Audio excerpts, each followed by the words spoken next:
Pillow.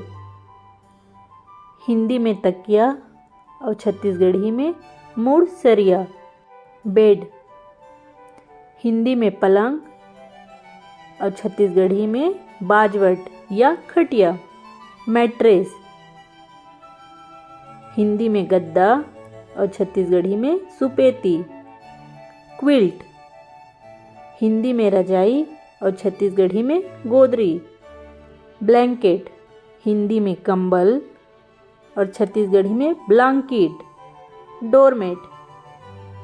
Hindi में पैरदान और छत्तीसगढ़ी में पैर पोंछना। कवर। हिंदी में गिलाफ और छत्तीसगढ़ी में खोल।